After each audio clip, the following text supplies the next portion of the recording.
दिनचर्या, ऋतुचर्या हे काय असतं? खूप वेळेस ऐकलेलं आहे. आणि याचा मला फायदा काय?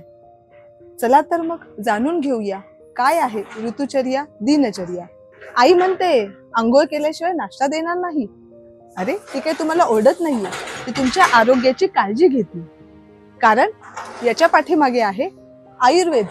आयुर्वेदाची दिनचर्या सांगते की गरम पाण्याने आंघोळ केल्यानंतर तुमचं गॅस्ट्रिक ज्यूस सिक्रेट होतात आणि तुम्हाला भूक लागते आणि ते अन्न चांगलं पचतं. उन्हाळा आलाय, कोकम सरबत पिऊया. पावसाळा, दही नको रे बाबा. हे सगळं कुठून येतं? आयुर्वेदातून. कारण आयुर्वेदाची ऋतुचर्या सांगते ऋतूनुसार काय खायचं, काय घालायचं, कोणते फळं खायचे, कोणते नाही खायचे. जसं की उन्हाळ्यात आपण खातो टरबूज, खरबूज.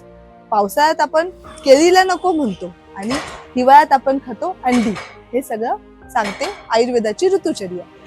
तर मग ह्या वातावरण बदलाचा तुम्हाला काय त्रास होतोय ते कमेंट करा आणि ह्या छोट्या छोट्या टिप्स साठी फॉलो करा मला डॉक्टर स्मिता या इन्स्टा पेजला. थँक्यू.